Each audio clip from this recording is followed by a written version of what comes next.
all to Dimension 20. Our cast of players will assume the role of heroic adventurers embarking on a dangerous quest. Our story takes place in the world of Spire. Spire mostly conforms to your expectations for a world of swords and sorcery, with one notable exception, and that's Elmville. Elmville is a little town in a nation called Solace. Solace may be home to elves, orcs, dwarves, and gnomes, but it resembles more of a 1950s through 1980s America. There are several schools in Elmville, but our story begins at the Eggfort Adventuring Academy, the world's premier training ground for would-be heroes. Our story begins with 6 freshmen on their first day of school, and the first bell's just about to ring. Without any further ado, Dimension 20 proudly presents Fantasy High! My name is Brennan Lee Mulligan. I'm the Dungeon Master for you guys this evening. We're going to be playing a little bit of a tabletop RPG here with the CollegeHumor cast. Say hi, guys. Woo! Oh, wow. Thank you. We'll go ahead. Let's just all say, this is Miss Emily Axford. Not today, but yeah. Zac Oyama. Also not today, but... Siobhan Thompson. I refuse it. Take it back. Lou Wilson. I'll take it. Allie Beardsley. Sure. And Brian Murphy. As Riz Gukgak. There it is. We're going to be playing a little role-playing game for you guys. Thanks for coming and playing with us. This season marks the beginning of our adventure into the world of Fantasy High, where we ask the question that has long gone unasked. What would happen if John Hughes ran a game of a tabletop RPG? And we're going to find out today. Swords, high school, puberty, magic, it's all coming together. We're going to descend to somebody's home. Why don't we have this decided by a roll of the dice? That feels fine to me. Yeah. Sweaty palms. Hell yeah. We're gonna go downtown. Yep.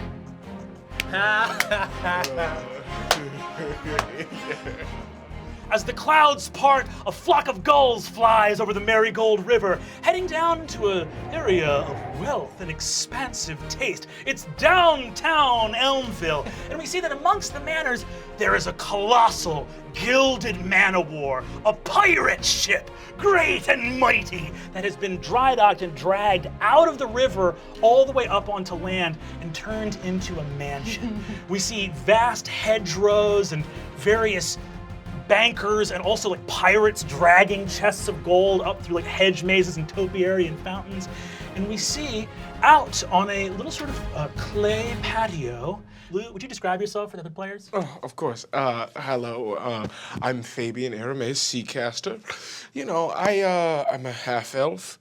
I'm, of course, the son of the famous William Seacaster, the great adventurer who sailed the Celestine Sea, freeing slaves and raising up nations. I'm a fencer by trade. I also know how to glass blow, and I'm quite good at calligraphy. And I am absolutely thrilled to be here at the Eggfort Adventuring Academy. Very excited to kind of start on my adventure of becoming an adventurer, much like my father, that I may too one day take up the mantle of the Seacaster name and show my heroism across Spire. You're out on a lovely day. You wake up early in the morning. You've had a great green protein shake made by your halfling maid, Cathilda. Oh. And you're out on the patio with your fencing instructor, Herson, practicing. Fantastic. The sound of swords and sabers ringing off of each other. Fabian, what does your character look like so that we can... I'm 6'1", white hair, a relative, like a thinner, like a very, how would you say it? Lean, athletic. Lean muscle. That's what I was looking for. Very like lean muscle, very dexterous, but also incredibly strong. I'm thinking soccer It's like player a or swimmer? swimmer's body. Yeah, a real Michael Phelps type. Okay, shoulders, hello. For those of you at home. But yeah. Michael Phelps with a sword. And white hair. Such a tiny sword in comparison to the size of his body. As Herson and you fence, your mother, Hilarial Seacaster, a high elf with beautiful long flowing hair and a sort of kind of like a fusion kimono, some kind of my silk garment God, I hanging off of love one her. shoulder. As an elf, she's immortal, so she looks, about as, she looks like early 20s, even though she's about 200 years old. She has a huge goblet of wine. It's about like 9:30 in the morning. Oh, Mama. She goes, darling, you look wonderful. Are you winning the fight? I don't. Oh, Mama, Hersan is really giving it to me today, but don't worry, I'll best him yet. Hersan, let my boy win. Let him win the sweet boy. Hersan, don't you dare take it easy on me, all right? I need to be strong. Of course, I would never take it easy on you. You are a champion. You have the gift of your father. Yes. You hear Aleph say, did someone mention the man of the house? Oh, Papa! Stomping out of a gold archway is the most piratey fucking pirate you've ever seen in your life. Tri-corner hat, eye patch, saber at his side, long coat. In this weird like 1950s suburb, he sticks out like a fucking sore thumb. Your father made his wealth by means that some call heroic and others would call evil, but those are anyone's going to talk about someone who's achieved greatness. He swaggers out onto the patio and says, my dear darling boy, there he is, the apple of my eye, my pride and joy. Oh, Papa. He grabs your head and kisses you on both cheeks and goes, now, today is your first day of school, all right? Now, I never had much in the way of book learning, never was raised in no school of any kind. So, here's what you do on your first day, all right? I've asked around. You find the biggest and meanest man there. Yes, Papa. You go up to him and you drive your fist hard and strong right into his stomach and send him to his knees. Yes, Papa. That's what I'll do. Just like you would have done if you ever went to school. That's right, my sweet boy. Now, I have a little present for you if you're so inclined. Papa. You see, he reaches into a bag and pulls out a red and white Egg Fort letter jacket for the Blood Rush team, the Egg Fort Owlbears. Oh, Papa. He hands it to you and says, oh, my boy, my sweet boy. Now, technically, you're not on the team yet. They're going to have some informal tryouts today, mainly for people that are coming back and have played earlier season. Now, you're a freshman, but I've had a little bit of a conversation with Coach Daybreak, who's the coach of the Owlbears over there. And I understand he'll be accommodating you in terms of a tryout today. Oh, fantastic, Papa. Thank you so much. I mean, the tryout's just a simple formality. I mean, we both know that I have the skills to be a champion. Of course. Of course. You're my son. You're a direct reflection of me. Yes. You and your glory is the same as my glory. Yes, it is. That's how we relate to each other. Exactly. That's how it goes. Yes. Now, in addition to your skill and your talent and your raw power as a master of combat, I've also paid a handsome sum of money to Coach Daybreak. Oh. A bribe. Well, of course. An illegal bribe. Well, I wouldn't. I would do the exact same. Of course. I would have done it if you hadn't. What do we say is the relationship between luck and talent? 500 gold pieces. My sweet boy! I love you. I love you. I love you. I love you. See, he grabs your head and kisses you on the forehead. And he looks over. You see that your mom is just literally winking at her son and waving over at him. Oh my God. And he goes, my darling wife, I'll be dead in the grave and she'll still be alive. I know that, Papa. You know I'll die before you, long before. Yeah. The elven blood in you. You tell me every day. Time ticks away, grain of sand by grain of sand. Yes, Papa. Yes, of course. Of course it does. We cannot live forever. Yes. So what must we do to live forever? Write our name on the face of the world with our heroic deeds. Yes, of course, Papa. Write my name on the face of the world with heroic deeds. Yeah, I will. I'm gonna. That's all. That's all Okay, it is. great. Thank you. Yes, we do. Now get yourself to school. Okay, thanks, Papa. We're going to cut now to another one of our brave adventurers. Oh boy. We're going to cut over now to the neighborhood of Elm Valley.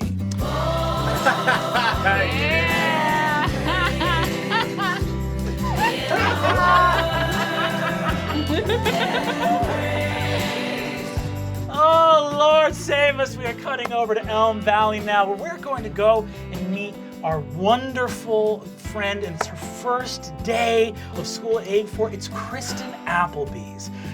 Kristen Applebee's, you're in your bedroom right now. You've got an emblem of a cob of corn in praise to Helio, the god of corn, and his father Sol, the god of the sun.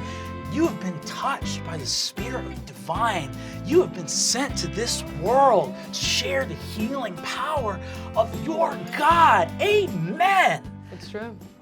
You look at it and you see, describe your character and sort of what they look like, what their room is like, what's kind of going on. Yeah, Kristen Applebee's is always wearing a tie-dye shirt from a summer camp that she went to, like a religious summer camp. She has red hair, freckles. She's was made for camp. She walks around with her leather Bible that has her name engraved on the cover. She's always holding it. And yeah, she's big into the corn god. You hear a bunch of noise. You have a one-story kind of like ranch house, a little, that kind of like. Elm Valley is a super conservative neighborhood. Out in the living room, there's like a sofa and like a playpen for your little brothers. You hear your little brothers, Bucky, Bricker, and Cork are all out, just like rolling around on the ground. Their school starts a little bit later than yours does.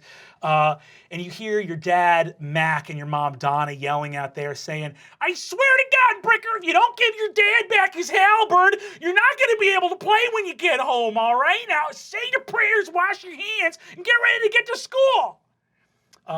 You hear a knock on the door, and you hear the voice of your mom say, Kristen, you up in there? You almost ready to go to school, sweetheart? Sure am. I just finished praying. You see the door opens, you see your mom leans her head in. Your mom's sort of a thick-set woman.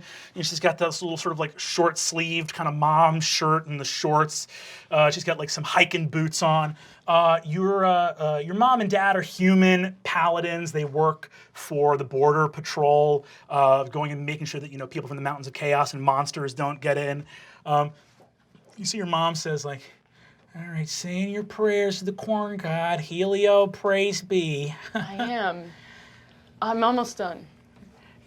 Just another hour. Okay, we're gonna be pretty late if you were gonna do a whole hour. I guess I can. Everything is a form of prayer, so I guess I'll just go. Let's go. See, your mom gets a little misty-eyed and she says, oh, sweetheart, I'm so glad that you were chosen, and Pastor Amelia is so proud of you. And listen, it's not too late for us to send you to Sun Peak to go train in the... Mom! I want to rub shoulders with real people. I want to go to parties and dump my beer down the sink and refill the beer can with water so no one feels weird around me. Gotcha. Look, she says, look, Helio asks us to live a pure life, right? You're going to be going to a school with, elves and... Mom, I think your and Dad's stance is racist. Okay. You're only for humans who look like you. Have you ever looked at all your friends, Mom? Do any of them look different? How can I be racist against an elf? I never met one. I don't even know an elf. Exactly, you've never met one. Okay, so you know this what? is because... If Helio was here right now, he would pop out of a corn husk. He would pop into 1,000,000 different pieces of himself, and he would spread those pieces around to all parts of the city. He wouldn't just be hanging out here. Okay. I'm not smart enough to go toe-to-toe with you, Kristen. I'm a simple woman. I haven't read the book as close. I'm not chosen, so... You're really smart, Mom, okay? I love you, and I think you're really smart. And I think you're relying on... I don't know very much. I want to hear you never say that again. You see that your dad pokes his head and says, everything all right in here? We about to head out, or... Yeah, we're fine. I'm going to go meet all my elf friends. The hell? You got elf friends already? What the hell? I hope so. I hope I have friends. I hope I don't even have one human friend. All right, well, you know everything. You can talk to Helio, so you would know. You get piled into a station wagon. You see your little brothers bouncing around in the back seat. Your dad turns the elemental rune key that starts the engine up, and you guys start heading off. You see your brother, Cork, looks up your littlest brother, and he goes, "You go to adventure school? You go fight a dragon? I hope so. Really? That's so cool." Thanks. Do you want a tissue? Do you want a wet nap? Do you want a tissue? I'm good. No. I got a crayon up there. What? I got a crayon. You have a whole crayon in your nose. No. Here. Up. Oh, God. You see that a small bit of light covers his nose. What, you heal your brother back there? Yes. You know what? I got no worries about you. You guys take off. Ooh, baby. Here's the next one.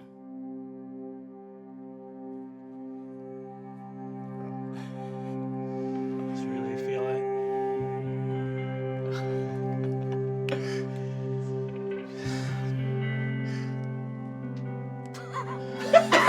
Okay.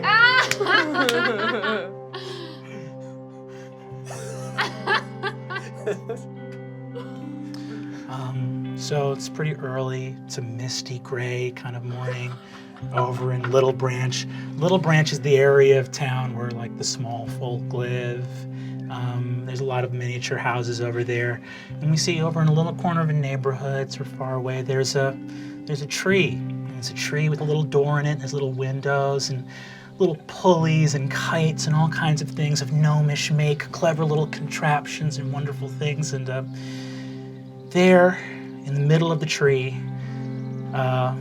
standing up from a bed that fills up the entire tree and almost at sort of like a slant even, the face sort of pressed up against the windowsill, is Gorgug Thistlespring. Gorgug, can you tell us sort of what you look like and what you're doing right now? Yeah. I'm Gorgug. I'm 14. I'm 6 feet, 4 inches tall. I'm a lot bigger than this house that I'm in. I kind of don't have a lot of friends. I'm not good really talking to people. I like keeping to myself and just sort of like drawing or something or listening to music. I'm adopted, by the way. My parents are little gnomes, and I'm a lot bigger than them. Last night I broke my bed in my sleep. Again. I just like to keep to myself. Gorgug is there in his gray hoodie. He's got his headphones on, listening to some music. And Evanescence, no doubt. you see that it's pretty early, and you see that coming in from the workshop, your adoptive mom and dad, Digby and Wilma Thistlespring, are tinkerers, and you see they come in. Your dad's kind of got this, like mutton chops, and he's bald. He's got these sort of goggles on. And your mom's got like a little sort of like workshop like bandana around her head, and they both have like aprons on and have like little curly pointed shoes. You see your dad and mom both walk in, and your mom goes, "Well, hey there, sweetie, you're already up." Yeah, I got up pretty early. I broke my bed again. "Oh, sweetheart, well, that's that's no problem. Oh, on the first day of school." You see that your dad immediately goes over and starts doing some like gnomish spell, takes like a hammer and starts mending it with magic. And you see he says, "Hey, you know what? Sometimes a thing gets broken, and when you rebuild it, it's stronger for it, you know? A lot of things are like that. You put a sword in a steel forge, you gotta beat the hell out of that thing to get it nice and hard and sharp, you know? Breaking things isn't bad." I mean, you keep saying that, but I keep breaking things. And it's always good. It's always good that you're right, you know. I had a weird dream where I got really mad, and then I woke up and my bed was broken. Okay. Do you guys have dreams where you're mad all the time? You see that Digby and Wilma look at each other and go, "Well, sure." Really? Sure. I was just thinking about I've never seen you mad.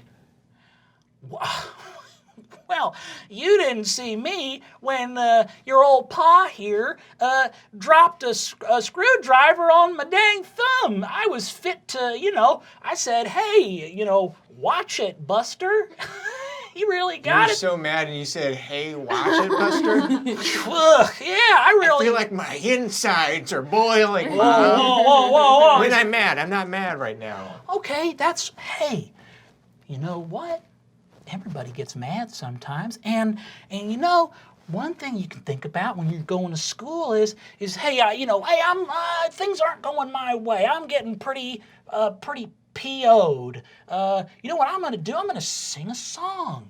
You see, your mom grabs like a little harp, and your dad grabs a little ukulele, and they start sort of harmonizing, and they go like, when you feel a little mad, it's probably because you really feel sad. Just remember your mom and dad, and then you'll start to feel real glad.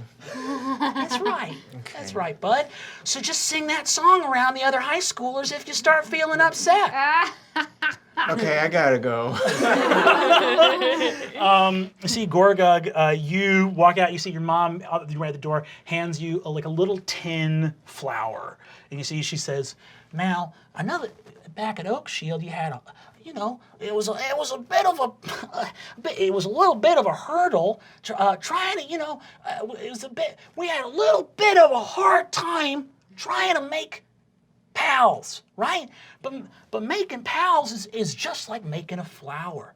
You think it's just like making a flower? Sure. Everything's just like something else. Oh. Please don't sing another song. You see your dad softly puts his ukulele down. You see your mom goes, well, with a flower, you think, hey, what should that thing look like? And how would I make it? And what would I do? And you're thoughtful, and then you're real careful with it. And then you put the work in, you put the elbow grease in, and you do it with love the whole time. And if you just go be yourself, be your great good self with your great big heart, I just know you'll make some friends, bud. Okay, thank you, Mom. I'll go to school and I'll try to make a friend today. Maybe give him the flower. Maybe give him the flower. Thanks for the flower. That could make a friend. I'm gonna buy a friend with a flower. Well, it's not buying a gift isn't buying, a gift isn't buying something. Yeah. You give someone a compliment, is that buying something? You give someone a smile. No. Okay. Give someone a smile? You ever do that? Wow, yeah, the tusks are really coming in, bud. They're so big. We're going to cut now. Let's see here. Oh, boy. We will now go a little bit north of here to Clearbrook. Oh, my goodness.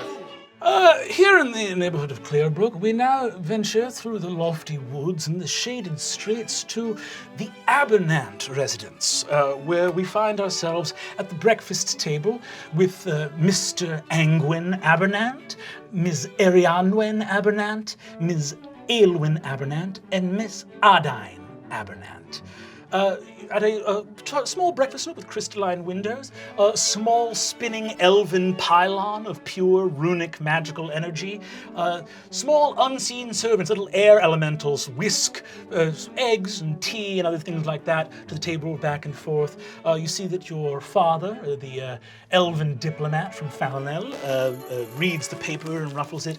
Your mother, a professor at Hudall, looks down at her tea and goes over her curriculum for the day. And your older sister, prim, proper, and perfect in her Hudall uniform, sits next to you. Describe your character to us, if you'd be so kind. I'm Adaine Abernant. I'm the daughter of the Elvish ambassador. I was at Hudall, but unfortunately I failed the entrance exam to get into the upper school because I had a little bit of panic attack. Eggfort's good too. I'm happy to be at Eggfort. That's good. It's like actually I'm better at that practical applications of magic anyway, and I'm good. It's good. I'm excited to go. I'm good. So at the table, you see that your father sort of ruffles the paper and says, Oh, ghastly business that. I'm sure this will come up at my next meeting at the council. It's dreadful, absolutely dreadful. I hate it when you do that. What's that? You say a thing is dreadful, but you don't say what it is. Do you want to know?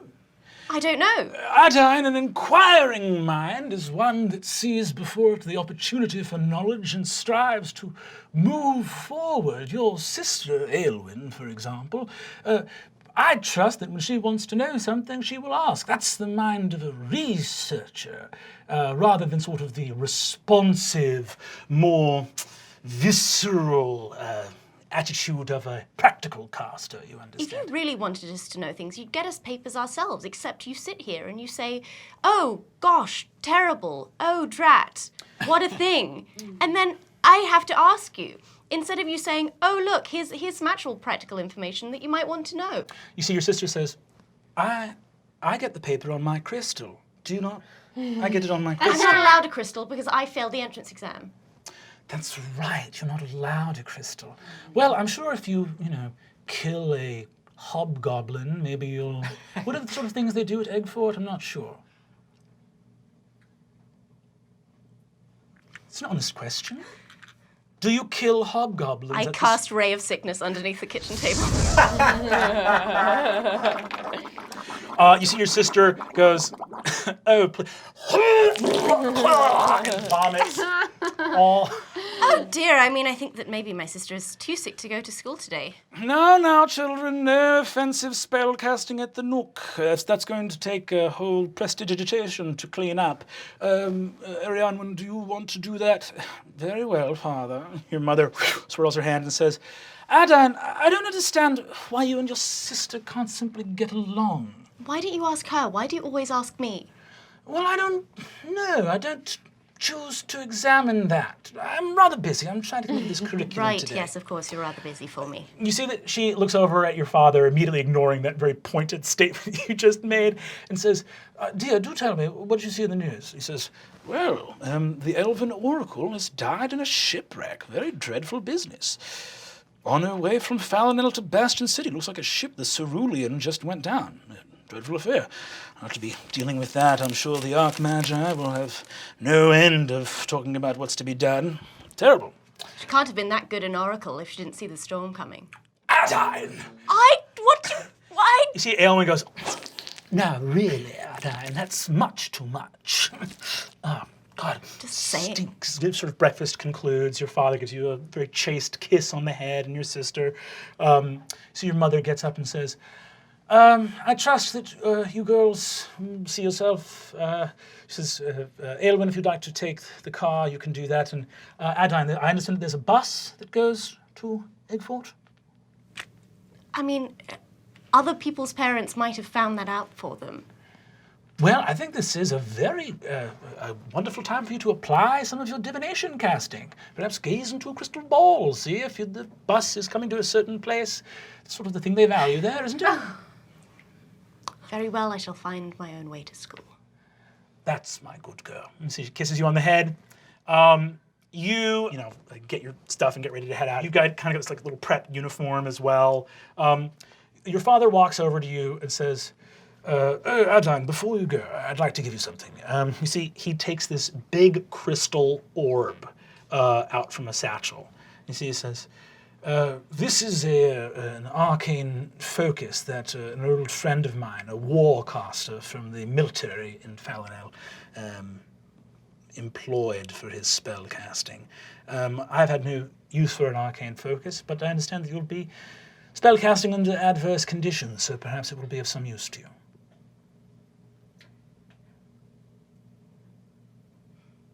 Thank you, Father. Oh, you're very welcome. Here you are.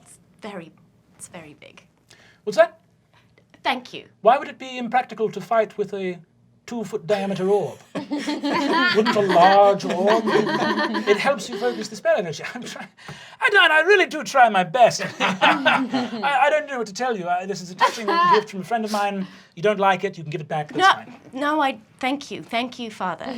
I'll put it in my backpack, I guess. I don't think it will fit, but try your best. Then I'll carry it in my hands to school on my first day of school. I'm sure it will make a great impression with these new people. You see that your father ducks away. You and Aylwin start walking, and you see that she looks over at you and she says, "That was a mean trick with the vomit and all that. I don't ever cast spells at you." Yes, you do, all the time. Well, mine are always funnier. You know, they have an ironic sort of twist. I cast Tasha's Hideous Laughter on them. Make a saving throw, if you'd be so kind, for Tasha's Hideous Laughter. Oh. Would you roll? 4. Do I have points to add to it? That Did as she well? like reverse it at her? That she does. That's badass. My sister's a fucking badass. into school laughing like a crazy person. Sister's so cool. Oh no! My sister's so cool. I love On your top of sister. it, her Oh, yeah, uniform is make a- just what'd you roll for your slightly wisdom better save? fitting. 4 plus wisdom. Plus wisdom. 4 is not going to do it. Great. You start cackling like a lunatic. No. I also need to have you make a wisdom saving throw for your panic attack condition. 20. 18 plus 2. 18 plus 2, cool. So you don't go into a panic attack, but you do start laughing like a lunatic. You see, she says, "See, for example, I just said that my spells were funny, and I've turned your laughter spell back on you, which is both ironic and funny, which are the two things that I said my spells are like. And I didn't even have to use a spell slot. Isn't that something?" Going to learn so many spells to destroy you. This is my only game in going to this school, to find a group of people to destroy your fucking life. You see, she says, "I'm sure you will. You're going to join one of those little arcane secret societies." Go, "Ooh." I punch her in the face. Go ahead and make an attack roll. Did you use up all your spell slots on your sister? You just die in your opening. 3. 3. Your skinny elven fist whiffs right past her face, and she says, "That sort of pure brute physical violence, I'm sure, will earn you all sorts of credits at this school for brawling. That's lovely. Well done." You see, she says, "Can I, before you injure yourself by trying to attack me, can I just be very clear about something? Look," she says, it's awful that you got kicked out of Feudal. It's awful. It doesn't reflect well on our family, but that's not even the reason." Punch her in the face. Go for it again. 8. 8. She says, "Really? Stop! What's the game at this point? I'm throwing punches." The game is me hitting you in the face. See, she says, "I'm trying to help." No, you're trying to help yourself. No, look, all right? I'm trying to do a nice older sister thing for once. Can I do it? Can I do that? Can you? Good grief. All right. Look, Eggfort doesn't work like Feudal, all right? So all the things about grades and tests and practicals and exams and all that, that's all out. It's a nonsense place. It's all topsy-turvy there, all right? They look differently on the sort of things that they value there. So the things that really, really work for that academy are sort of things that would be insane to do at Feudal. I heard that one of the best ways to get into an arcane society was to steal a book from the restricted section on your first day. That's something that they look at as, I don't know, some kind of adventurer's initiative, or it shows, I don't know, gumption, something along those lines. I don't want to take any more advice from you, because you probably couldn't even get into Eggfort. Just because you're good at Feudal doesn't mean you'd be good at Eggfort. I could get into Eggfort terrible and at turn Eggfort. that whole school around brick by brick. I can lift it up in the air. You're and put too it back scared down. to try. You're too scared to try. I am proper and well behaved and well mannered, so I don't care to engage in this anymore. All right, fine. Go on your first day, get partnered up with some sort of barbarian, go out into the wilds and get killed on your first adventure. See what I care. Good, I shall. See, she turns and walks away. Whoa. Pretentious. Hell yeah. We now go over to Oh yeah. Oh yeah. Hell yeah. we go now to Ballister, which is kind of like, you know, a little more rundown, more seedy kind of place, kind of bad part of town. And we see Strong Tower luxury apartments with the luxury kind of Arcano crystal flickering, so it just goes to Strong Tower apartments. We we see that there is a small bedroom and basically like a kind of retrofitted, like it's like a 1-bedroom apartment with like a kind of cordoned off, like bed in the living room with like a fake drywall around it. Very small apartment. And we see that there's like sun's just coming up. There's like some smoke coming from like some burning thing on the oven, and there's a little bit of like coffee in a mug.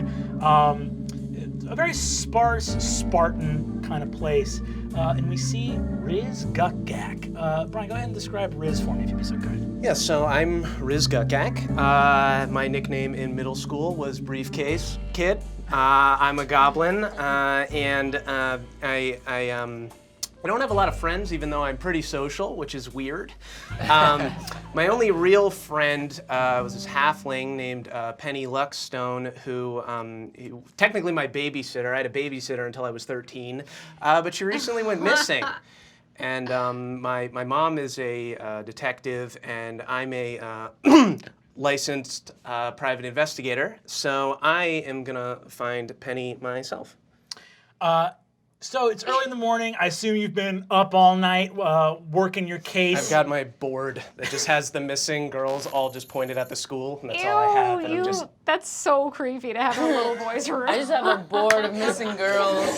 He's trying to find them. Whatever, creep. Yeah, whatever. You're not here. You're not here. None of you are here. Yeah. You take breaks and kiss a pillow. Penny. So you're Riz is there not kissing a pillow, just being a private investigator. You see that it's early in the morning. You're kind of looking at the board. It's a really nice board. You got like the yarn and everything. It's kind of sparse clues wise. It's sort of just the pictures and the dates where they went missing and stuff like that. Trying to move it around to like make it different, but I only have like 5 clues. You see that the door opens and your mom, Sklanda Gukgak, walks in. Sklanda is a classic goblin. She's got sort of like green skin, yellow eyes, the big ears that come out to each side, but it's got like that classic like mom haircut, you know what I mean? Kind of like the bangs and like the kind of bob or whatever. She walks in, she's got like the sort of white shirt. She's got like a underarm holster for a little arquebus dress shoe. She walks in, she's got like the badge hanging off of the belt there. You see that she opens the door, walks in. She's been gone all night working. And you see that she walks in and she goes, Riz, sweetie, you're up? What are you doing? I got up. I got some sleep. I slept for 4 hours. We said 4 hours was the minimum. 4 hours is the minimum. I got 4 hours of sleep. Okay. I got up a couple times to work on the board, but for the most part, 4 hours of sleep. Sweetie, you know that it's not great that you're doing this, right?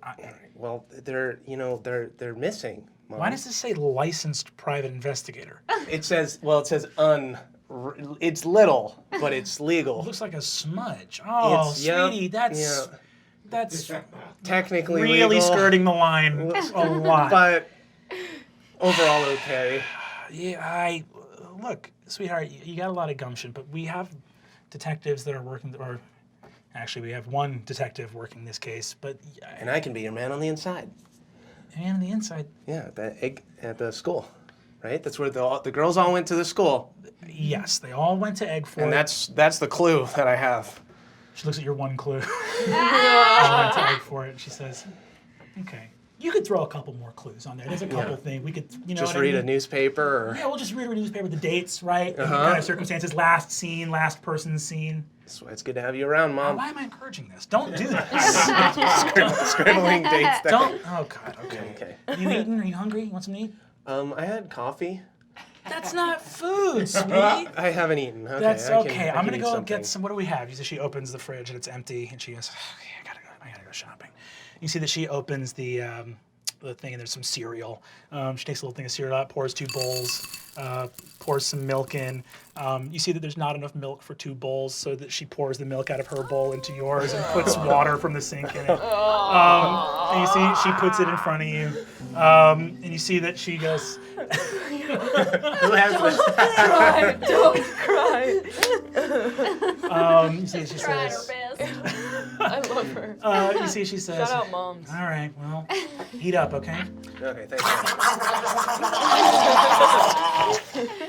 All right. Well, I'll find a time to go shopping and get the rest. Hey, today, first day of school, right? Yeah. And this Saturday, it's the 5-year anniversary. So if you want to head over to the cemetery, we can go visit Dad and sort of see how things are going. Yeah, we can do that. Does that work for you? Yeah. We can go in the morning if you got stuff you're doing. Because I know you probably try to make friends at school. Yeah, I'm probably gonna be busy because I'm gonna make so I figured like a lot of kids would just be like giving out their phone numbers on their phone, but I made business cards. Ooh. So I'll probably be busy Saturday. Oh. But why don't we do it in the morning? Sweetheart, yeah. Formality is great when you're trying to be a professional, and I know that you see me work a lot, and so that's kind of a professionalism. But there's something to be said. When I go out with the guys, I'll knock back a beer. I'll kick back a little bit. It's okay to relax. Yeah, get them relaxed. Get them That's relaxed? how we get them to tell us. Relax. Tell us the secrets so that It's we not can okay. solve the mysteries. Friends are for more than clues, sweetie. Right. Friends are for there's a lot of things we use friends for, right? So let's look at that as an opportunity to start with the friends, then get the clues. Okay. Well, I'm gonna. You good to get to the bus? I'm gonna try to. All right. I'm gonna catch a little bit of sleep, sweetheart. You're gonna do great. Thanks, Mom. You're the best there is. I love you. Have a great day at school. Tell me all about it when you get home. Okay. Okay. Thanks, Mom. Gives you a kiss on the head, and she heads off to her bedroom. And we will now cut over to our final. Nice. Oh, hell yeah! We cut over to the Faeth home, way over by the highway. Not so many people live out here. It's kind of a little house, chain link fence. There's kind of a little attic bedroom up there. Ooh, I'm in the attic? You're in the attic. Fuck yeah. Upstairs is a room that last year was filled with pastels and little unicorns and other shit like that. And now it's all fucking band posters and tour lists for who's gonna be playing at the Black Pit. There's a sick red guitar in the corner. There's some like horn cream. There's like some cream for like kind of like your horns that are coming in. Emily, go ahead and describe your character if you would. My name's Fig Faeth. You probably know me last year as like that really bubbly girl who was like invited to every party. But all of a sudden my horns started growing in and I thought I was an elf, but it turns out my dad isn't my real dad and I have a demon for a dad, but my mom won't tell me who he is. So pretty much I'm kind of like, fuck everyone, and I'm just like, I've got a bass guitar, I've got some drumsticks, like I'm ready to start a bass-driven band. And just like, just fuck everything, right? Okay, that's it. That's me. Also, my name is Fig Faeth, my last name is Faith, but that is the name of someone who does not have anything to do with me because he's not my dad. So I'm just Fig now, just Fig. You see that, so Fig is upstairs. You see that there's a knock at the door, you're in bed. See that your mom leans in. Your mom is, she's got like the mom jeans on, but is like a sort of wood elf. You see that she's got like a bow over her shoulder and a quiver of arrows. Your mom works as a ranger that goes and explores the woods around here. You see she goes, sweetheart, I've been knocking up a storm. What's going on? You're gonna be late, you're gonna miss the bus. Oh yeah, about that I'm not going. God damn it! You're going to school. Yeah, try and tell me even one good bard who learned how to bard in school. They're gonna teach me how to play the bass guitar? No. If I need real life experience. The school is real life experience. Sweetie, you're 15. Who's my dad? God damn it, I'm not. Who's my dad? I can't tell you who your dad is. Keeler, who raised you and loves you. Okay? That tool. Look, just because things aren't great between your father and I right now doesn't mean that he doesn't love you, okay? Really? Because the look on his face when my horns started growing in didn't look a lot like love. Sweetie, this attitude is a problem. all right? You gotta get it together. It's your first day at school. You know, you're right. I think I need some instruction, like maybe from a dad. God damn it. Who is he? Just give me a name. I'll go find him myself. There are reasons I can't tell you. Is he the Nightmare King? It's not the Nightmare King. It's not the Nightmare It's the King. Nightmare King. It's not It's the the Nightmare Nightmare King. You don't I have to think say it's not the Nightmare King if it's the Nightmare King. Say it. You want me to say what? If it's not the Nightmare King, you could let me know by being like, it's not the Nightmare King. The Nightmare King lives thousands of miles away from here, maybe. Yeah. I did. But he also lives in our nightmares. Maybe that's where you met him.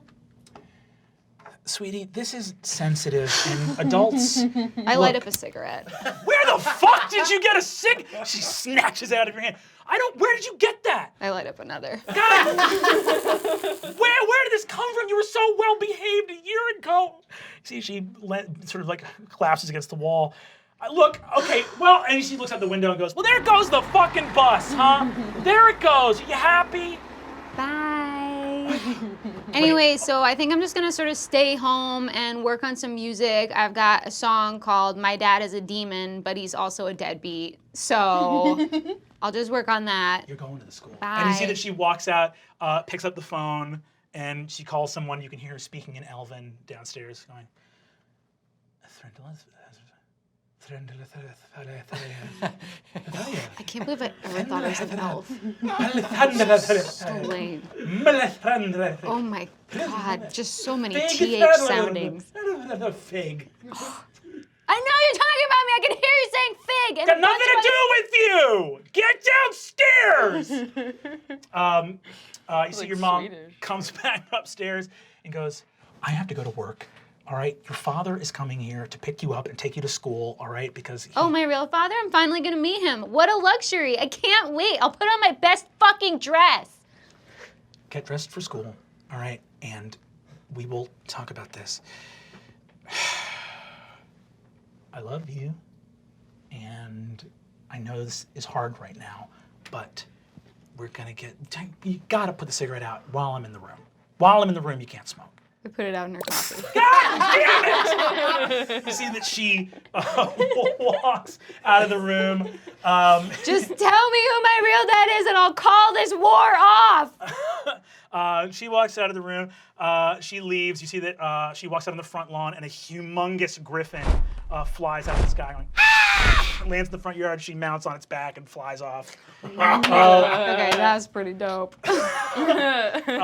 You see that a moment later, a car rolls up, and Keeler, who not your biological father, but the man who raised you, steps out of the car. He's not looking great.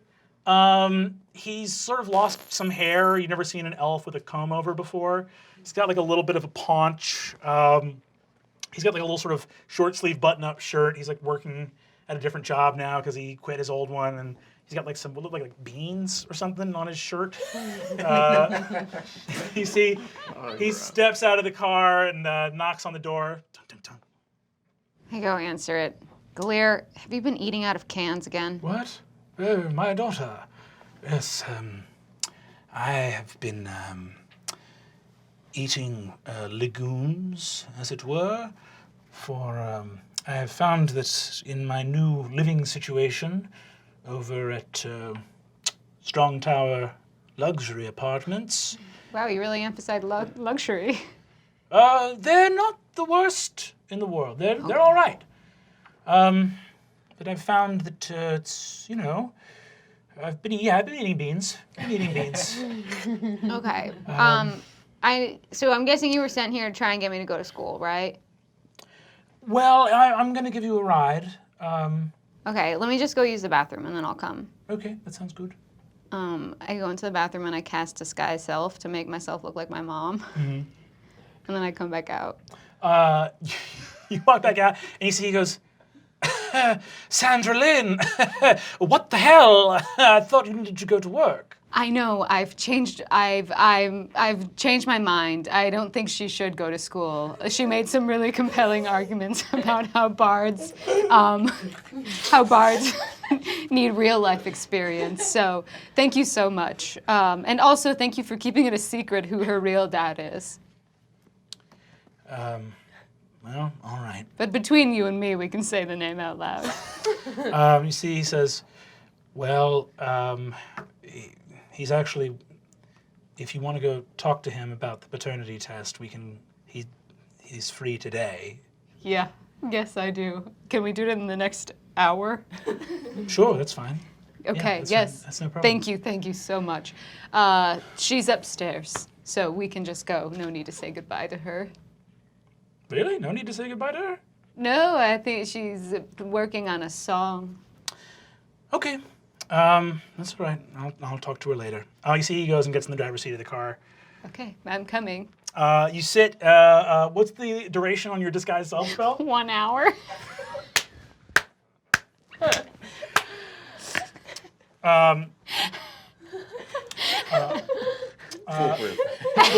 Foolproof. Cool. Everyone else goes to school and has an adventure. The sun rises in the sky over the beautiful dappled lawns, stone brick walls, ivy-covered trellises, and statues of the Egfort Adventuring Academy. All of you arrive by bus, by car, however you get here. Out in the front of the building, you see a bunch of students, people that recognize each other and are clapping, and loud teenagers, and everyone's kind of gathering. You guys are here a few minutes early. You see that your father pulls up to the front of the school. You got tricked. You see, he goes, all right, Sandra Lynn, here you are. Your former lover's in there. Oh, you think I'm a fool? Oh. I raised you, and don't call me Galir, all right? I know that I said What else am I supposed to call you? Stranger? Stranger with no biological link to me? I'm willing to make that a lot to say every time I address you. You see a little tear forms in his eye, and you see he says, I know that I said some hurtful things when I first found out. Yeah, you said you're no longer a Faith. And guess what? I'm not. I'm just Fig now. Fig, I'm sitting here with beans on my shirt. I know. I saw you ate one on the ride here. I was hungry, all right? I put on some weight. You ever heard of a fat elf? Not You ever heard until of, I've never you. seen a fat elf in my life, and I'm here with a bad comb-over and beans on my shirt. Okay, fine. And I'm I'm reaching sorry, out to Galir. I'm sorry that I got angry at you. You're just some random man. I shouldn't be mean to you. All right, get out of my fucking car, you demon! I didn't mean it like it's not. No, because you're making it a tiefling You know thing. what? I am a demon. And then I put some horn wax to really make him shine. And I'm not ashamed of it. I just hope I don't also get a tail. The horns are enough. Okay, bye. Rad, you guys all arrive at the front of the school. What are you guys all doing here together? I look around for the biggest and the strongest man or student in the kind of the entry area. You look around. You see, Zac, what's Gorgug doing? He's the tallest person here. I'm holding a metal flower. I'm like, just looking for a friend. I walk straight up to Gorgug and I say, "Hey, how you doing, buddy?" I'm good. It's my first day. I guess it's everyone's first day. Oh, it's your first day. Do you want this metal flower? I swing and hit him as fucking hard in the face as I possibly fucking can. I see this just as I'm walking into the room. I'm like, oh my, this is what this school is. Go ahead and roll an attack roll. Great. 15. What's your AC? My AC is 13. You slug him. What's your strength modifier? It's 2. You take 3 points of damage. And then I turn and I say, "I'm Fabian Seacaster, son of Bill Seacaster, and I'm here to be great." I'm trying to sing that song. If you're a man. I run up. I run up. If you're a man. Are you okay? What happened? I that guy punched me. That sucks. You seem really non-violent. I think that's really cool. Violence is never the answer. I go into a rage. Awesome. What do you? I go into a rage and I attack. I go to punch. Go for it. Roll an attack roll. Oh. 19? What's your AC? 16. And you're in a rage, right? Yes. So that's going to deal 3 + 2 + 1 is 6 points of damage to you. You fucking... yeah, Gorgug whips up and fucking clocks you. Wait, no, violence isn't the answer. Is this creating like a commotion? Oh yeah, there's a bunch of kids. You guys Are see there the- people in the? Are the teachers all around? You see, there's this one kid who looks like a gnome with like that long, kind of like stoner hair, who's like, "Oh fuck, fight, fight, fight, fight, fight!" Kids start going fucking crazy. I'm gonna sneak into the teachers' lounge while there's a commotion and steal from the refrigerator. You sneak in. You guys see that wading through the crowd of students is this hulking dragonborn. Right? For those who don't know what dragonborn is, humanoid dragons, a long tail, no wings, these big claws, wearing a full suit, like a gray suit and a blue tie, big horns sweeping off of like this. He's like red scaled anthropomorphic dragon guy. You see, he's holding just a straight up cricket bat in his hands, and he walks up and goes, all right, that's enough. And on day 1, the bell hasn't even rung yet. Effortlessly hoists you two up off the ground, sheathing his cricket bat before he does so, and goes, now look here, what are you, freshmen? Why did this even start? Well, I don't know. You hit me. well, I had to let this one know that I wasn't going to take any of his shit. Shit, it looks like he's holding a flower. Hey, the greatest attackers sometimes put up a facade that they might sneak their way. I don't need to explain myself to you. I'm Fabian Seacaster. You 100% need to explain yourself to me. I am Vice Principal Golden Horde. I'm sorry I got mad at you. You can still have the flower if you want. Don't give him the That's earned a prank. He has absolutely not earned any congeniality from you at all. I hit him too, so You hit him? we're even. All right. That's immediate detention for both of you. First day after school. Okay. Fine.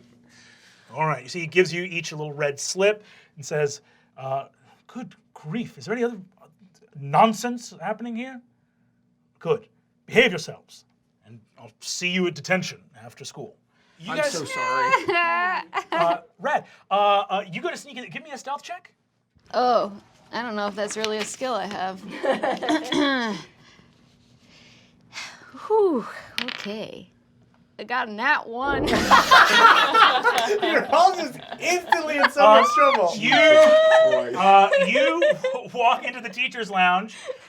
You are in there for what do you steal as you go in there? Is this like little? I'm books just going through the fridge, seeing what kind of food there is. Ugh, elf food. You see elf that there food. is a you see that there is a little Tupperware container with a transparent steak in it. You can just like partially like see-through or like ethereal, and you see it says ghost steak. Please do not eat for Ghost Professor. Yeah, I'm gonna eat that. I take the ghost steak and I just start eating it. You have a very fucking hard time grabbing it. Fuck. Fuck. You see the door opens and this vice principal guy walks in and goes, okay, immediate detention. We are 3 for 3, and I'm about to ring the first bell. The crazy thing is, you're just playing into my hand. Welcome to my game. You just did exactly what I wanted you to do. I don't know you, right? This is baffling. I know. What's That's your why I was able to 2-step around you. Describe your 2-step to me. How have you bamboozled me in this moment? Walk me through how you've bamboozled me. All right. My plan all along was to get caught so I would get kicked out. And you are just scooting me along. I put my combat boots up on the table. What's the deal with that steak? I can't pick it up. Right, it's for ghosts. That's ghost food. Now, I'm going to be very honest with you. I don't think you fully know what detention means. You're not suspended. Do you recognize me? See, he looks at you and says, No. Because last year, I was on the cheer squad. I was one of the girls that they used to throw up into the sky because I was so teeny tiny and cute. I shouldn't be having a conversation with you alone in the teacher's lounge. Get the fuck out of here! Get out of here! Get out of here! Okay, Go. I'll leave. All right, Bye. good. Bye. What's your name again? I'm Vice Principal Goldenhorde. Okay. Good grief. It's kind of cute. Don't say that. Don't say that. Get out. You see, he shoos you kind of. Or maybe that's part of my plan too. Shuts the door. The rest of you guys walk through, and you hear the PA kind of starts as the kids start. The first bell rings. Kids start running off to class, and you guys hear a little voice saying, "Students one and all, welcome to another exciting year at the Egg Fort Adventuring Academy. I am Vice Principal Goldenhorde, here with some announcements on your first day. Everyone should have received your locker assignments in the mail. Make sure to go and put your things away for your first busy class day. Bells are 5 minutes between classes, and hall passes are ensorcelled, so no funny business. I've been told that Lunch Lady Doreen has made a fine creamed corn and tuna surprise. Surprising indeed what mysteries await in that dish. Also, during your time here, any matters of curriculum can be brought to the principal, Mr. Arthur Eggfort. Matters of discipline will be brought to me, your vice principal, and old Hawthorne, my paddle friend and cleaver of heinies. Don't worry, we use corporal punishment aplenty here at Eggfort.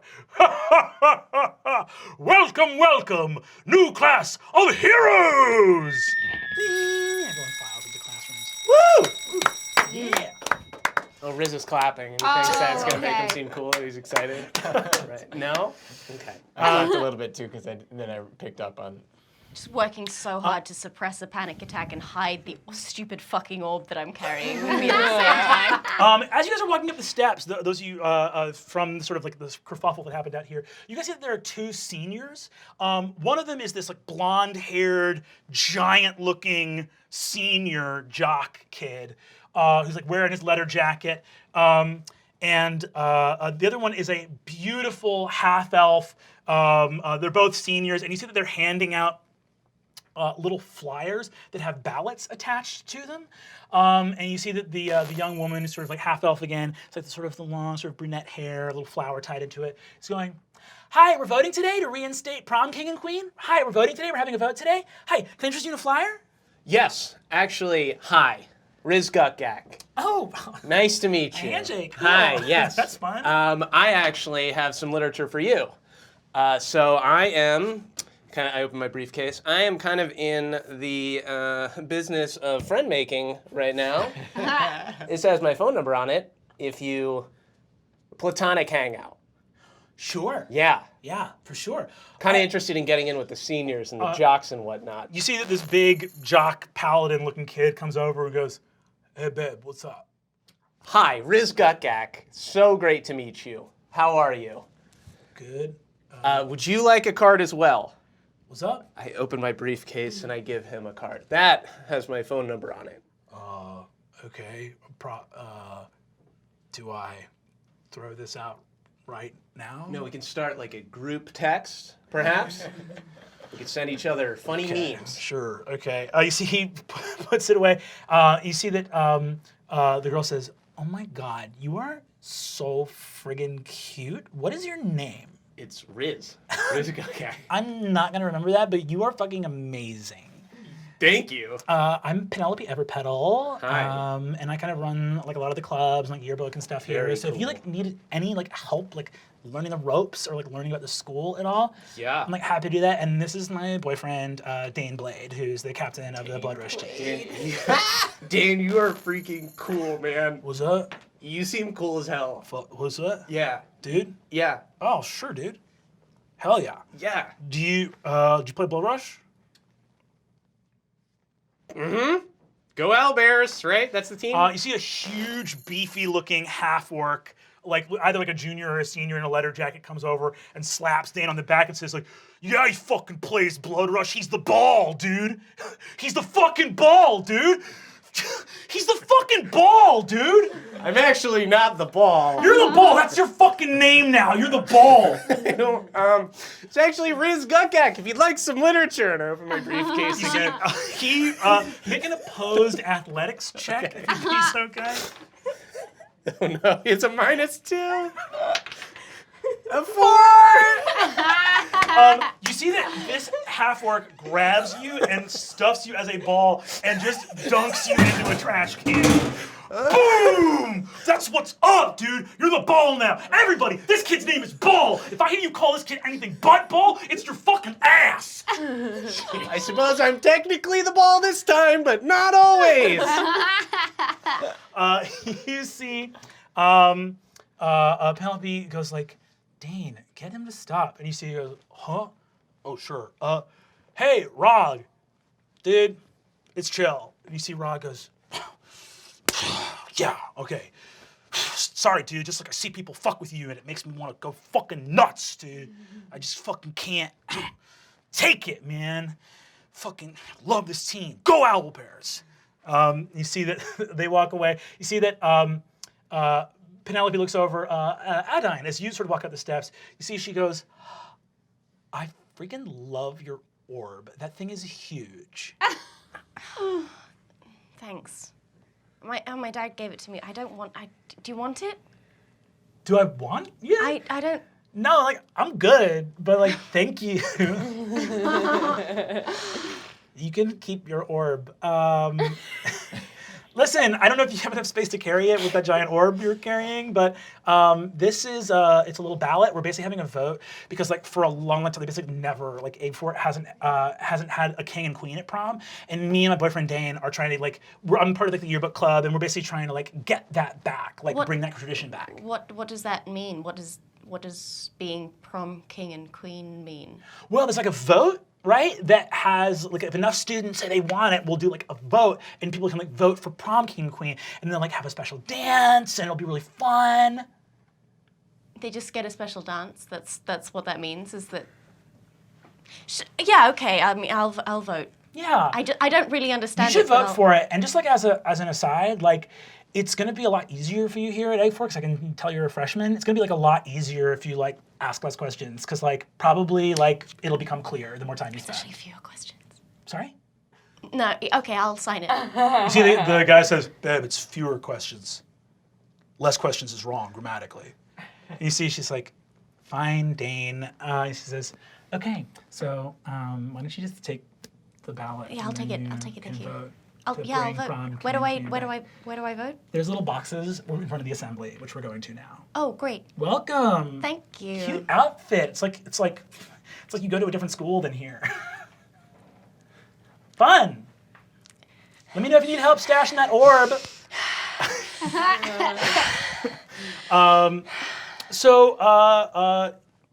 You guys walk along, you see that in that main hall, this guy comes over, you see this big human wearing sweatpants, he's got a little baseball cap and like a whistle around his neck, and a giant glowing spear with holy light. You see that he claps Dane and Rog on the back. You see that Rog is like looking at you in the trash can, and the guy goes like, there are my boys, there are my bruisers, there's Rog and Dane, heck yeah! You see he looks around at the two players, and he looks over at you, and you recognize him from church, from the Cathedral of Soul. And you see he goes, oh, that's great. Kristen, what are you doing here? Oh, I go here now. It's my first day. Good to see you. Oh, it's great to have you, kiddo. That's great. I love that. I'm gonna need you to make an opposed athletics check. Great. Where's athletics? Oh, 2, 7. We're all just getting our asses. Yeah. You see that you are shoved to the ground, and your backpack goes everywhere, and your Bible like sort of spills out of your hand. No. And you see that there is a tall, looks like an elf, but like his skin is like deathly pale. He's got like black hair hanging, and he's got like a mesh shirt with like a belt kind of like diagonal across it, and like sort of like bondage pants, like sort of that kind of like Hot Topic look. And you see he's got like a rat on his shoulder, cool. And he's got like spider web designs on some fingerless gloves. And you see he goes, "What's up, cleric? How's it going?" Did you do that on purpose? I don't know. Did God curse us to live on purpose? Ooh, see, let's start from the beginning, okay? Any curse you may feel is probably human-made because we were all made just a little bit off. Oh, I know I was made off. My heart is fucking broken. Okay, look. You see that the coach helps you up and hands your Bible to you and goes like, "Hey, Zane, do me a favor, pal, and beat it, huh? Why don't you beat it?" You see that Zane says, "I don't know. Why don't we all just beat it?" And he turns into bats. I'll pray for you, Zane. You see that the coach shakes his head and he goes, "That kid he's a piece of work. He got kicked out of the theater department and he's taking it hard." Who gets kicked out of the theater? That's where you go when you're kicked out of anywhere else. Yeah, exactly. He's having a hard time. But hey, it's really good to have you here. And you know, if you ever need anything, come talk to me. I'm happy to help you out. All right? Yeah, thanks. It's good to see you. Good to see you too. Anyway, you can't say it too loud because there's a bunch of people of all kinds here. But praise be to Helio, huh? Go corn god. Yes, yeah. Praise be to Helio. You guys all leave this place and end up in the assembly hall. It's a big auditorium. You guys are all there together. Riz, I assume you get out of I'm the... covered in trash. Like I couldn't get it all off. You guys gather, and you see a man step out in a purple corduroy suit, and he's got an umbrella. Very like dark skin and a monocle and this long white beard that goes like past his waist. He's got a little watch fob and the monocle on a little chain. And you see that he steps out to the podium. You see he produces, as if from air, a little saucer with a teacup on it and steps to the podium. Being introduced, of course, first by from offstage. "Ladies and gentlemen, your principal, Mr. Arthur Eggfort." You see that the sort of this old wizardly man steps out and says, "Welcome, one and all, to another exciting year here at the Eggfort Adventuring Academy, where we train the next generation of adventurers. And what is an adventurer? One who goes on adventures? I say that an adventurer is a hero. And what is a hero? A hero is someone with the strength of heart, courage of spirit, and the might of will to go to strange lands and enact violence on things there. We go to places where there are things that must be destroyed, and we destroy them, wandering from town to town, getting into trouble, meeting in flop houses and taverns and getting into scrapes with the law and otherwise finding ourselves engaged in all manners of tomfoolery and shenanigans, sometimes violent, sometimes fatal. Yes, fatal.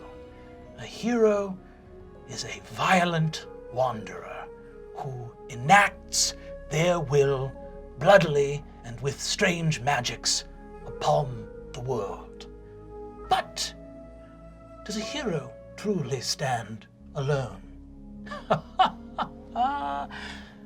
No, the strength of the hero is the strength of the party. And what is a party? A gathering of friends, perhaps with some alcoholic beverages, some fun music. A jape for all of you. A party is a group that comes together to embellish each other's strengths and eradicate each other's weaknesses. A party is composed of those who have sworn themselves to each other to make themselves greater than the sum of their parts. Perhaps we have flaws within us. Perhaps we don't cast magic, and we need someone who can cast magic to help us when we need magic. Perhaps we're very tough, and we can sustain a lot of injuries, but we need somebody who is very good at hurting people there with us as well. Perhaps we need a sneaky person to sneak. Not always. Sometimes you don't need that. but occasionally, in circumstances where you do need one, you really need one, right? With traps or other things like that. That is the meaning of party, and party is the meaning of hero. Never forget, all of you. Oh, that's bad. Never forget that the greatest magic of all is chronomancy, the magic of time. Welcome to your first year, freshmen, at the Eggfort Adventuring Academy! He turns into light, disappears. My hand was on the fire drill the whole time to pull it, but I was so moved by that I actually took it off. I was looking for a pencil that whole time. Really cool. After that, a bunch of different classes open up. You see that Golden Horde sort of says, we have some orientation events today. For those that are interested in matters of the arcane, we'll have an arcane orientation happening in room 212. We will also have a number of tryouts and battle orientations and things of that nature. Please file out. Obviously, we don't want to corral you into a class without your own choosing. So be wise and find the best fit for you. Very well. Enjoy, students. And you see that students begin to sort of file off. The freshmen, at least, start filing off towards different orientations and things like that. I want to find Lunch Lady Doreen. Cool. Yeah, you can go find Lunch Lady Doreen. Yeah. You go over to the lunch and you see Lady Doreen there, thin, severe-looking woman, got a little cigarette hanging out of her lip. She looks over at you and as you walk into the cafeteria and goes, "Oh, lunch is not served for a while, sweetheart." No, I came to talk to you because I feel like you have the only honest profession here, and also you're allowed to smoke at work, which I think is really cool. I'm not allowed to smoke at work. Oh, well, but you do it anyways, which shows that you have a spirit that I really admire. So I was wondering maybe I should just be taking classes with you. You want to be a lunch lady? Maybe. Okay. I just respect what you're doing. Everyone else is trying to do all these lofty things, and you're just being you. You're just so true compared to everyone else. Okay. So real. Okay. Cool. You want to do, you want to work? So she tosses a crowbar to you and says, I just let it drop. Okay, it's industrial. We got a bunch of drums of cream corn off the back of a truck. Yeah, or a drum. Yeah. Okay, cool. Yeah, I'll go work with that. Yeah. Yes, it must have fallen or something because the corner's all dinged up, so I had a fucking hard time opening that thing, but you can welcome to go try.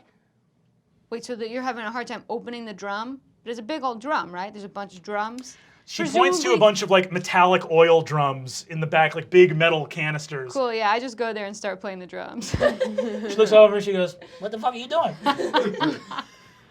What the fuck are you doing? Music isn't confined to the stage at the Black Pit, It's anywhere. Make a performance check. Ooh, yeah! Oh, come on, hook me up. 17. It gets really stomp in here. You're and you see that she goes okay, and that's a little funky. That's good. I can, I wasn't always a lunch lady. I used to get around when I was young. Ooh. They'll talk about it sometime. Okay. Listen, you got a gift for that. You're really talented. Thank you. I know that I'm not gonna learn any of that here. I'll learn stupid stuff. Well, actually, I kind of liked everything the guy was saying. You see, she says, you might be right. There may not be much for you to learn here. But you know what? It's not gonna hurt you to go see what the bullshit is they're selling, right? Why not go check in on the enemy, see what all the squares are talking about? Shit, there's so many good role models here. I'm gonna take you up on that. Hey, you're a real sweet kid. Come back anytime. I will. I bet I'll come back once a day. All right. Oh, because you eat lunch in this room. Yeah. Yeah, that makes sense. Yeah. Okay. You Yeah. have a good one, sweetie. Okay, bye, Doreen. You call me Doreen. Okay, bye, Doreen. Adaine, you are walking past the library. As you are walking past it, roll a perception check. 12. You notice very old sort of a very old woman, human librarian, who has a little velvet rope and closes it over a little restricted section. And you see that there is a book lying on a little table right near the entrance of the restricted section. Is it light enough that I can use Mage Hand? You can make an investigation check and try to clock the weight of the object at this distance. 16? Yeah, for sure. Great, I cast Mage Hand as her back is turned. And I take the book. The book zips from the restricted section of the library. The book that now rests in your hand is titled Wards and Watches, and it's an abjuration book. It's a very powerful abjuration book. Great, I very quickly put it in my backpack and then I panic because I'm like, why am I doing this? Nobody can see me do this. My stupid sister just told me to do this and I don't know why I'm doing it. And now I have a book that I've definitely stolen and I can't tell them that I've stolen Please it. make a panic attack check. Make a... 5. You go into a full-blown panic attack. Oh, shit. Oh, God, oh, my God. I come up. You walk up in the hallway, yeah. Hey, are you okay? I saw what you did, and I thought it was pretty awesome. Oh, God, no, the goth kid thinks I'm cool.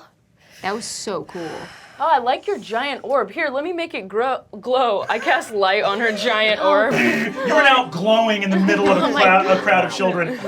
You see that Vice Principal Golden Horde walks up and goes, "Very nice use of a light cantrip. What is your name, young student?" Oh, I'm Kristen Applebee's. Kristen Applebee's. Wonderful to meet you. I'm Vice Principal Golden Horde. Oh, hi. Young lady, are you all right? I found this book. You found it? I found the book. Make a bluff check for me with disadvantage. What's You roll disadvantage? 2d20 and take the worst result. Okay, great. Oh my god, a 20 and a 2. It's just a 2. It's just a 2, I'm afraid. Wow. You see that Vice Principal says, "Sorry, you found a book?" She's covering for me. I stole it, and she caught me No, I stealing didn't. it. I didn't. She didn't steal. I stole it. I'm so sorry. I'm sorry. I'm new. I don't know what I'm doing. We all fall short of the grace of God. Yeah, I wouldn't. That's a bit strong for this, I would say. That's a bit strong. This is not appropriate that you've done this. Kristen, would you mind taking the book to Principal Egforth's office for me? Yeah, sure. Go ahead, take the book. You see that he looks at you and says, "Now, young lady, what is your name?" Adaine Abernant. Miss Abernant. Oh, yes, you've come to us from Hudon. I'm afraid I'm going to have to give you detention. So, you'll be staying late after school today. Do you understand? All right. This is not fun for me. You're clearly having a bad time. I'm second-guessing what I'm doing, even as I'm doing it, wondering if there's some medical stuff going on that I don't know about. But I'm going to do it, because I've already talked out loud, and other students can hear this. Yeah, So I can hear it all. Hi. Hey, for real, we're not going to do this. You think we have a thing, but that's where you're wrong. We don't have a thing. You have a thing. Who's running detention? Good grief. All right. You are going to get detention. Here's your slip. Hands you the slip. Blood rush trials? Blood Rush Trials, yes, let's do it. We are out on the field, baby. Everyone's out there. Dane Blade is out there. Rog Barkrock is out there. And you see that Coach Daybreak is out there as well. You see that, what do? As you approach the pitch? Well, hello, comrades. Everyone looks at you wearing the letter jacket. Dane, good to see you. Saw you, you and your friend deal with that little goblin earlier. Oh, good stuff. That was miraculous. He just crushed him out. Ball. I like that. I'll call him Ball when I see him. Okay, what's your... Dane speaks up and says, "Okay, I'm super confused because you're talking to me like you're important, but I don't know you." Oh, Hey, well, it's my first day. I'm Fabian Seacaster, Bill Seacaster's son, the great adventurer, Bill Seacaster. I'm his son, Fabian, and I'm going to be on the Blood Rush team. So it's exciting to meet you and get to know you and. Make an insight check for me.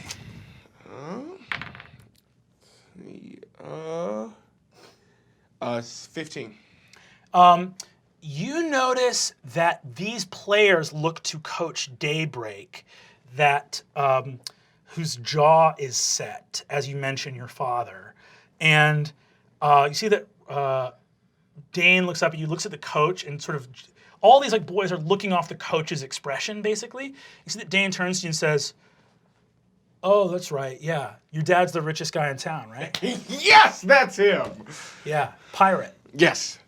What? I'm sorry. Privateer. He's my father's a privateer. You see Rog says, "I don't know what that word means."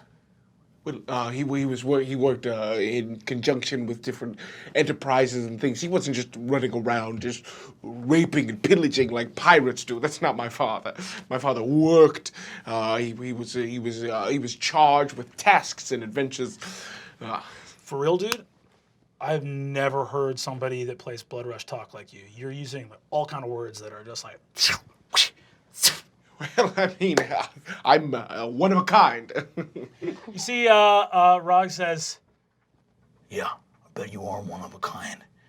One of a kind of a bad person." What a witty bomb. That's good stuff. Coach Daybreak leans in and says, all right, guys, all right, we're going to have some tryouts now. Let's everyone lay off of Fabian here. Fabian's father made his money outside of the nation of Solace. And part of the laws of Solace is that the things you did in the outside world can be forgiven under the national amnesty if you swear on the charter, right? We got people that live in the forest of the Nightmare King or in the Red Waste. They want to come here and make a better life for themselves. The council forgives that. They let people not have to live down their past, even if they did all kinds of things that they're still benefiting from. Yeah, well, it doesn't matter anymore, right? That's right, kid. Well, let's get this tryout started, huh? Yes, let's get this tryout started. You see, he says, well, why don't we start you out with some running drills, huh? Fantastic. Go ahead and maybe some athletics checks. Great. Nat 20. You run the fucking field on these guys. You're like 16 and you are fully flatlining seniors. You take Rod Barkrock, who's the huge half-orc, like second in command guy, fully down to the ground, no sweat. He looks up at you and says, this guy fucking cheated, dude! He fucking cheated, man! Oh, Rog, another one of those witty bombs of yours. I did not cheat. You see that he goes into a full rage, and Dane says, he's doing it! And jumps on him, and his friends all restrain him. Coach Daybreak comes over to you and says, all right. Well there, fancy boy, you got some moves on you, I'll give you that. Fancy boy, that's a fun nickname. Is that going to be my nickname? Like Ball, I'm Fancy Boy? I like it.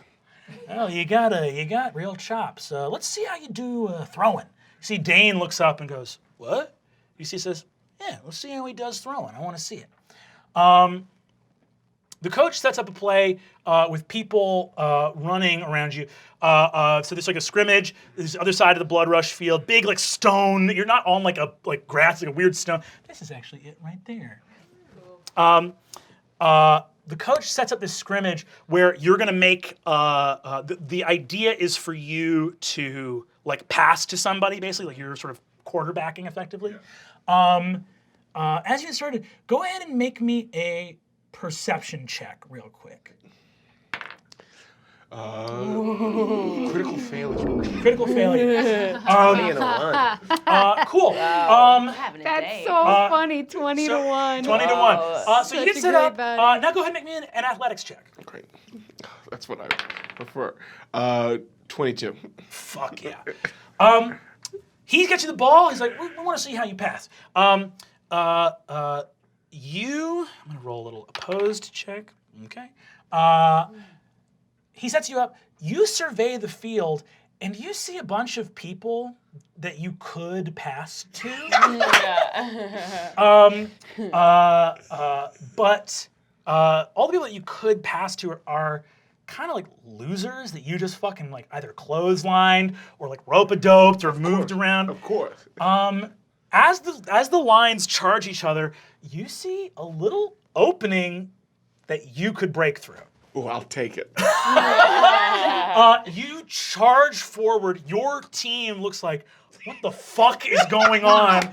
You effortlessly dodge and weave through all of the other athletes and fucking get to. What do you do when you get to the end zone? I place the ball down gently. Good game. I like that. Those plays were real nice. Dane, good stuff, my man. The hell? You didn't throw the ball, dude. Well, I mean, it worked out best, I thought, for the play. Yeah, you know why you didn't throw the ball? Because you have bad thoughts about what to do. Oh, Rock! This is funny. I see the. Does Rock roast us often? This is fun. Coach Daybreak looks at you and says, you can hit the showers, bud. Oh, great. Is anybody, I'll see all you boys over there. Nobody else starts to leave, and you notice it. I'll meet you over there. He says, you're not on the team. I'm sorry. What? I'm sorry. What? You're not on the team. I mean, I ran faster and I ended up playing. My father paid you. My father paid you money. What the hell did you just say? See, all the other students look around, and he says, buddy, you got a big mouth and no heart. You will never be an owlbear. You see that he goes, he takes a red slip out. That's detention, pal. You know what? That's fine. Right, because clearly I'm better than all of you at Blood Rush, right? You know what? I don't need this, and I don't need any of you. And you know what? Rock, none of your jokes are funny. I didn't like any of them. What the hell? That's not what she said! And Rock bursts into tears, and the other Dane goes like, it's fucked up, dude. It's fucked up to tell a guy his jokes are bad. Think about that. You see the coach says, good luck. You got all the moves in the world, but it means nothing if you don't play on a team, kid. You'll learn that the hard way. Oh, I'm sure I will. Fabian heads off. We'll move over to Riz real quick. Riz, you are walking down the hallway towards one of your other classes. Nobody's been able to find the rogue teacher anywhere. And then it sort of word started to spread around that that's the deal on the first day is you have to find the rogue teacher. All right, so I'm just, can I do like a roll to? Do an investigation check. Investigation check, okay.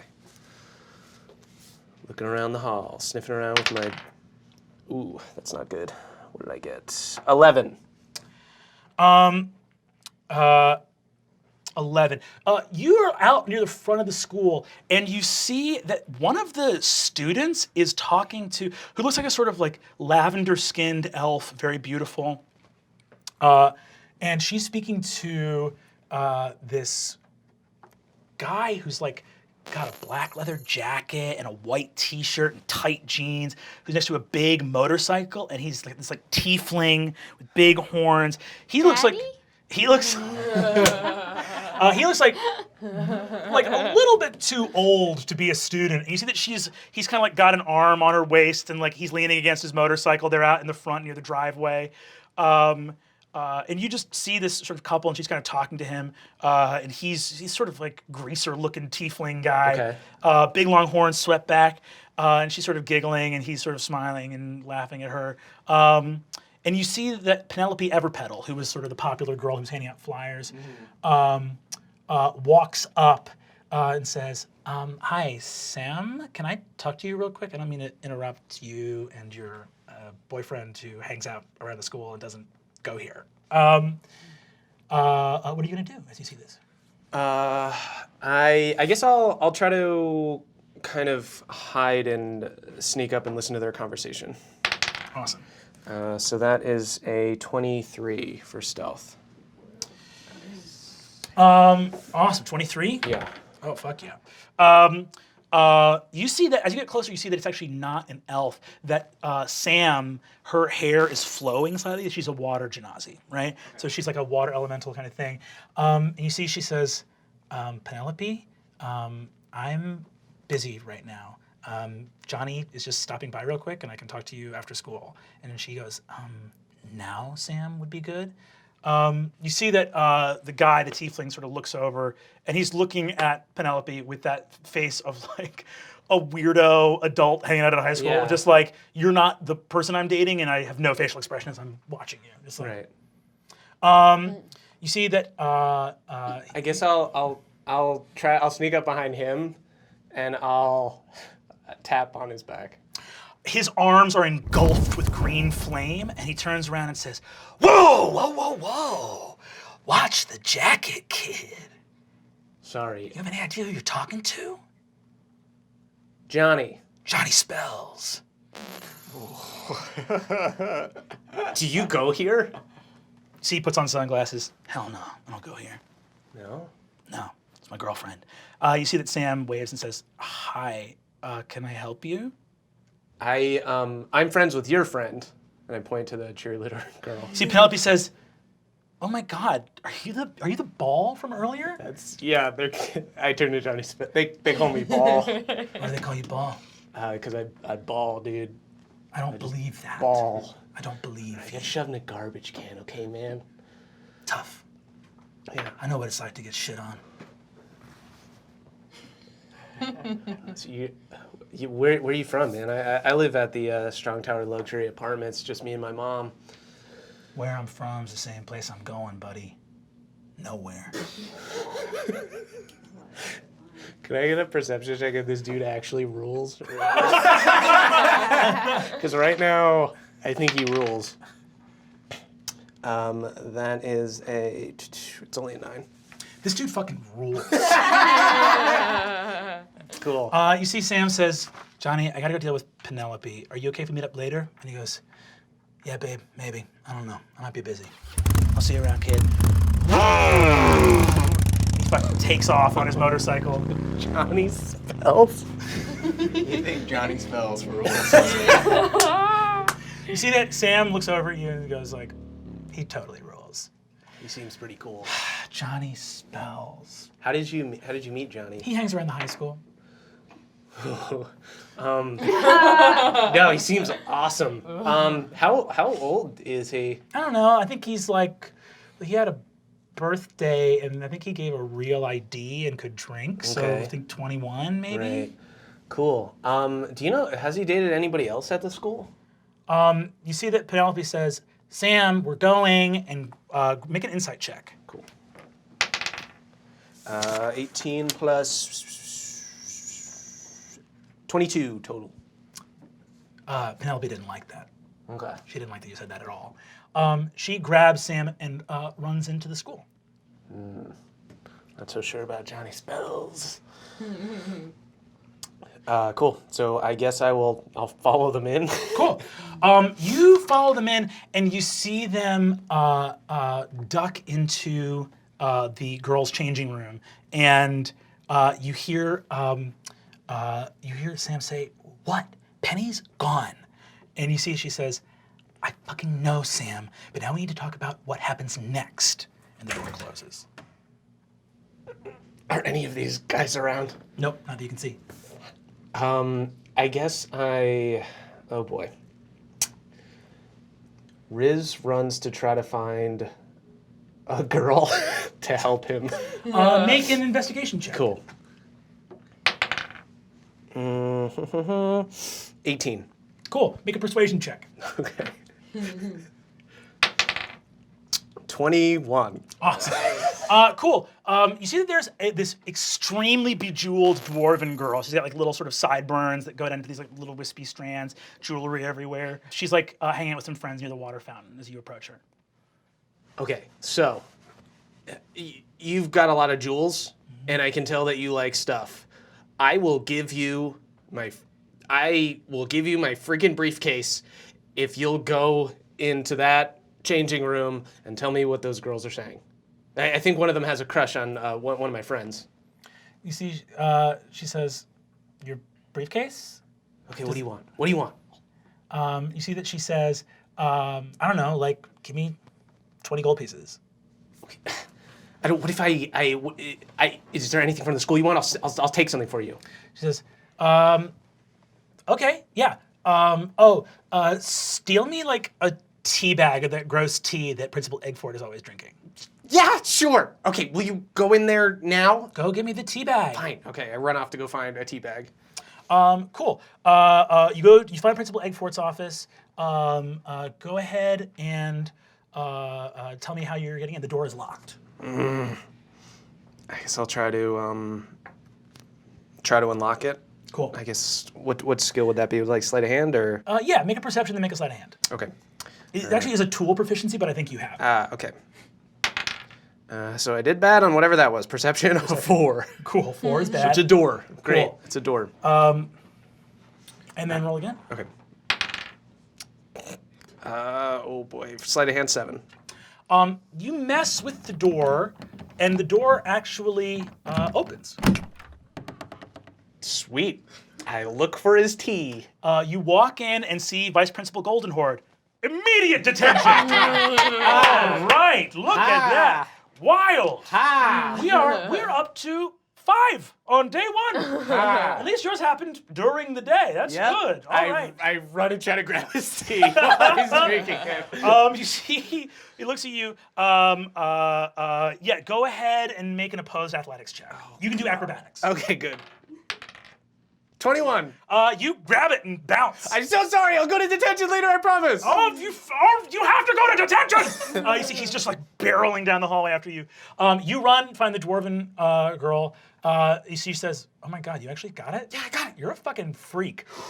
Riz Gukgak! Get back here! She goes, all right, I'll go listen. Yes. Fucking weirdo. And she heads off. You see Goldenhorde. You see sort of fire coming out from his mouth. Making me run? That's wild. That's a wild thing for you to do. Here you go. Detention. Thank you, sir. Well deserved. Cool. Towards the end of the day, you're all back in the assembly hall, and Principal Eggford says, concluding this, our first day together here at the Eggford Adventuring Academy, we will now begin the wonderful process of the Day of Fellowship. You all have the rest of the afternoon to meet with the friends you've made and form your first adventuring parties. This most critical afternoon will be you banding together for the rest of your time here at Eggford. I hope you will find the people that you have the most in common with and that you feel the most excited about becoming heroes and solving the problems of the world through violence and strange arcana. You see that Vice Principal Goldenhorde grabs the mic and says, except for those with detention, you will be expected in detention. You see Coach Daybreak comes over to you, Kristen. Hey, Kristen, I wanted to talk to you real quick. A lot of the adventuring parties are kind of forming this afternoon. Do you have any idea about who you'd want to maybe form an adventuring party with? Anyone who isn't already religious. Sorry? I really like the church, I really like the community and stuff like that, but I really wanted to come to this school and meet people who are, not non-believers, just not believers yet. Pre-believers. Okay. Well, I was thinking about maybe getting you with some other kids that really love Helio and kind of already. No. No. That's just an echo chamber. I mean, we've all heard of that, right? I want to get out there, meet new people. That's the sound of chimes, baby, bouncing off each other, creating a beautiful noise. Kristen, you see these 5 all being talked to by Goldenhorde about how there's going to be lunch, and then after the afternoon classes, there's going to be I want to go with the bad kids. What? Kristen, you don't belong with the bad kids. You're a good kid. You went to church camp. Exactly. You know how much yeast you need to make an entire loaf rise? Just a little pinch, and I can be that little pinch. I don't think you're yeast, kiddo. I feel like you have more. I think so. Oh God. Oh God. Please, give me detention. If they're all going to detention, just give me detention, and then I can go in Give there. you detention? The other day I went For to a what? party and I drained what looked like a bottle of vodka, but it was water. I keep putting water and alcohol things to fit in. You want me to give you detention for not drinking? I want not just to give me detention, I want you to yell right now and make a really big scene and make it seem like I did something terrible. All right, everybody listen up. Kristen Applebee's bore false witness. That's like a cardinal sin. Yeah, well, you lied because you weren't drinking vodka, and you should always drink. I can't say this. You could have said I stole, so you could have gone way. What? Could have been way easier than that. Well, you don't like. Bore false You bore false witness, and now you see that Vice Principal Goldenhorn looks over and says, "Coach, that's a religious rule. That's got almost nothing to do." You heard the man. Sounds like I got detention. You see, he hands the red card to you. Ooh. All right, kiddo. Where do I even go with this? Hey, guys. What did you do? I am poor false witness. What is that? I want to do that. It means she lied. Yeah, To I who? lied. To anyone? Just somebody? Before a higher power. Yeah, it's kind of complicated. What did you guys do? We punched each other. Oh, yeah, I remember. I'm too good at sports. I couldn't eat the steak that was a ghost steak. I couldn't pick it up. I stole a stupid book because my stupid sister told me it was a good idea. I tried to get you out of that. It was really cool how honest you were about that, though. I stole some tea. Wow, a lot of thieves. Oh, God, I'm just like, Jesus. Just like Elio. You guys get in line for lunch, and you start going through the lunch counter. And you see the lunch lady, Doreen, starts putting cream corn and stuff on your guys' trays. I've never eaten a surprise before. It's a surprise, very surprising. Okay, here's your tray. There you go. You see this tuna surprise, and you see that there are just chunks of ham in the tuna. Ooh, it's sour somehow. Riz just gobbles it down. Excuse me, miss. I can't eat this. Do you have something? What are the other options? I'd like to eat another option. Another option? Yeah. So I'm assuming there's a menu that I can order from, something I can make a choice of. Something else. There's no other. You want me to get you? I could get you ketchup. I could do. What? Miss, ketchup is not a meal. I could do ketchup. As a meal? Is ketchup a thing in your culture? You put vinegar on it. I don't know. All right, Jesus. I down my whole tray as well. I'm gonna need Kristen to make another an opposed acrobatics check. So this is a dexterity roll. Great, I have -3 off the bat. 12. Cool. You see that Rog, the half-orc jock, grabs your Bible out of your hand and tosses it into the kitchen. And you see it goes and spins and lands in a big vat of the cream corn and sinks into it. And you see he goes, "That's what you get for boring what you did. That's what you get for that." Good thing I already know that whole thing by heart. I cast Mage Hand and pull the book out of the creamed corn. Cool. You see that as you go to start pulling the book out of the cream corn, the book pops out. It's covered in creamed corn, and there's a ton of goop all over it. See, the lunch lady says, "All right, everybody, you all gotta go. Everybody, go sit down." Rog says, "Think about it next time. Think about it." Oh, don't even bother. He's a fucking oaf. You guys have your lunch. And after lunch, you guys are in detention. You see the lawn outside, beautiful afternoon, filled with students all like, "Oh, you're my new best friend. We're gonna be adventurers. Yeah, let's make an adventuring party." And you see that Vice Principal Goldenhorn and a sort of young gnome who's like very rosy-cheeked and his sort of like watery blue eyes walks in. See, they step in, Vice Principal Goldenhorn says, well, well, well, troublemakers. And Kristen.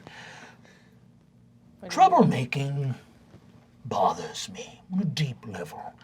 This school can be a dangerous place. Students put a lot on the line here. And you, with your tomfoolery, your jackanapery, and your shenanigans, are a liability that cannot be allowed. Mr. Gibbons will handle your disciplinary action while I'm gone. See, he turns and walks out, and you see that the gnome hoists himself up, so he's sitting on the edge of the desk, and he goes, okay, so how do we feel about what we did? Yeah, right here. I technically have diplomatic immunity, and do I have to be here? I feel bad. I Feel didn't bad? mean to punch you. I got so mad. I did punch you. It wasn't worth it, but I shouldn't be here. My crime was being too good for the Blood Rush team. Okay. Punched him. Yeah, you punched him. did. We all watched I it. also Done it punched for him. no You're reason objective. even. Yeah. I also admitted that I punched him. I said that. Wow, okay, so that's a lot of feelings. Okay. How's everything at home, guys? Everything good? It's great. Everything good at home? Yeah. Okay. Now you know. Why are you crying? Why am I crying? Because I guess you tapped into something that, maybe home's not great. Okay. Maybe home's not great. Okay. Now, those are strong feelings, okay? And I'm here to talk about anything, okay? If you have any problems, yes, right here. Can't we just do lines instead of talking? Yeah, Sorry? Jesus Christ. Wow. Wow. Strong feelings all the way around. Now, there's something that I want to talk to all of you about. You guys hear a scream, a blood-curdling scream from down the hallway. Mr. Gibbons whips his head around and looks. What do you guys do? Riz takes off. I follow. I'll go. Same. I mean, I guess if everybody's going, we should go. Now, hold on, guys. Don't rush into anything. I'm gonna go. I just see them running, and I guys- think we're making a jailbreak. You guys sprint. You run as fast as you can. The scream comes from the cafeteria. Doreen! You burst forward. The doors open. You look ahead of you, and flitting around the cafeteria are horrifying little shapes with long wings. You see corn gremlins, cobs of corn with malevolent eyes and wide mouths, tearing at the walls and ripping the banners. And far at the end of the cafeteria, you see Doreen, the lunch lady, with her back turned to you, slowly gazing behind her shoulder, deep, sunken eyes, malevolent yellow, as spell energy, pulsating with arcane power, wraps around her ladle. Hey, kids. It's lunchtime. Again. Because we had lunch earlier. But bad lunch this time. As a I feel like if you have to Pretty explain bad the last joke, time. it's not a good joke. It's a bad lunch. It's a bad lunch. No! A monstrous, pulsating mountain of creamed corn rises up, towering behind her.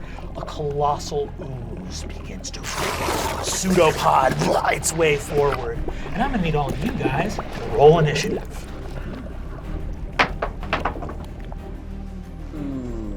Okay. And that's where we'll leave off this week on Fantasy High.